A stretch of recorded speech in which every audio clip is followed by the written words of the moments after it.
Is it Friday yet? It's Friday here where I am. And we see that Paul, uh, by the Spirit of God, presents Abraham as the example, the illustration, if you will, of salvation given to us by God uh, through faith.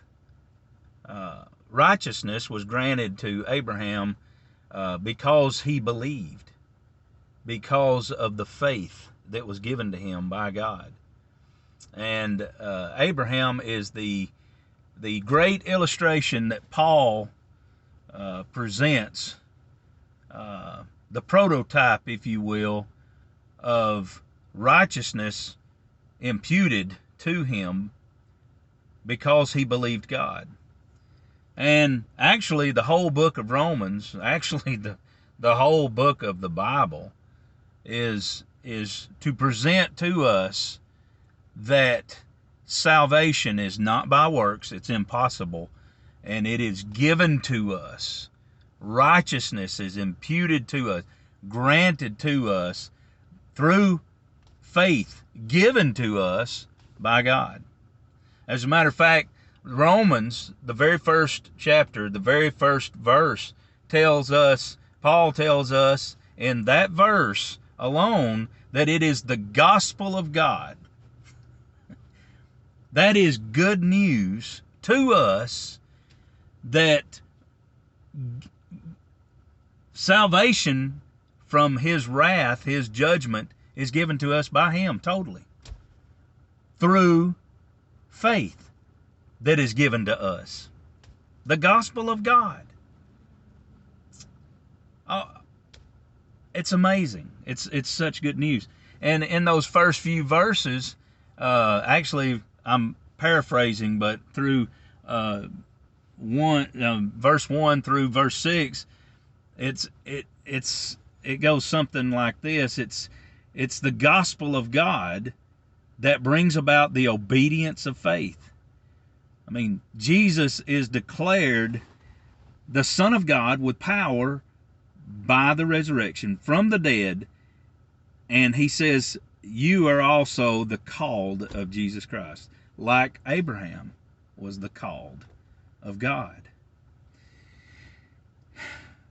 So, a little background about Abraham, and I know it sounds like I'm doing all this stuff in reverse, but I want to give you a little bit of background on Abraham so that you understand where you are and where I am right now in history.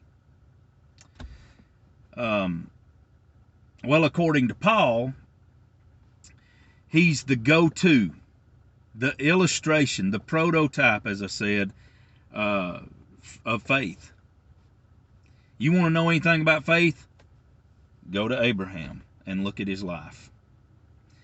He believed God, and righteousness was given to him. He's the father of all who believe, apart from the law or rules. Human effort.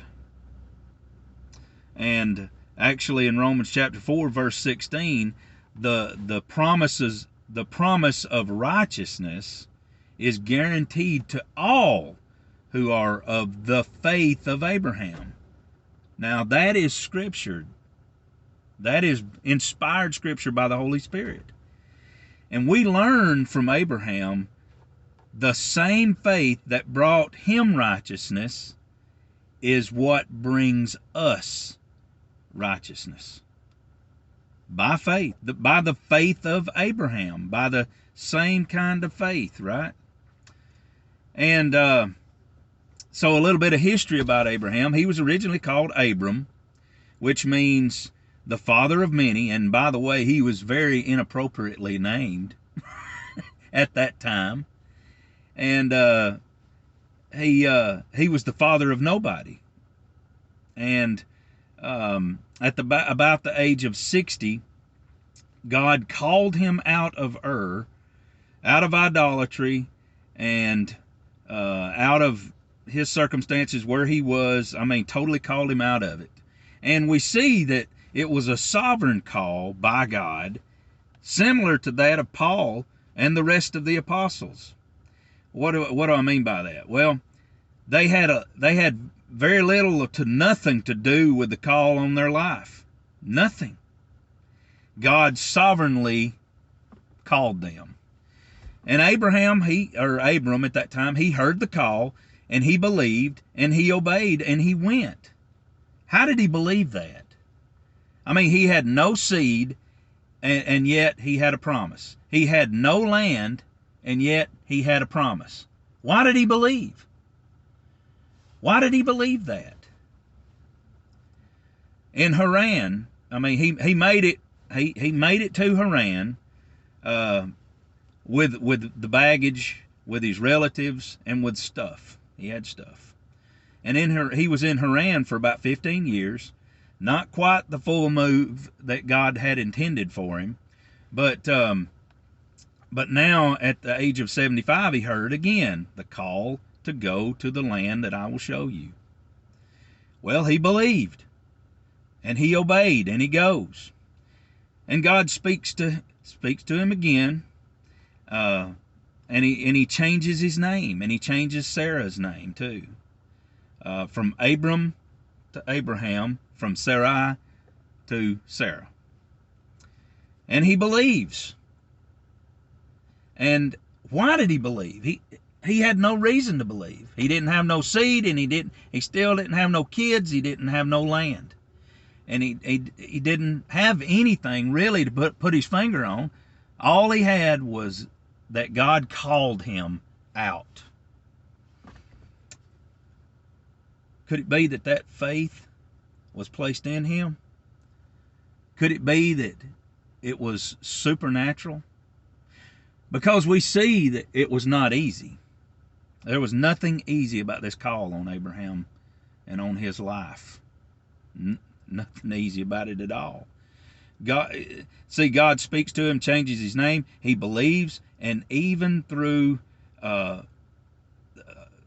what he was going through, and we'll talk about that in a minute. May have to do another video on this, of course, but this is probably a couple of the most important videos I've ever done. And but he believes through hope against hope. His own body dead and Sarah's womb dead, and he believes. And I'm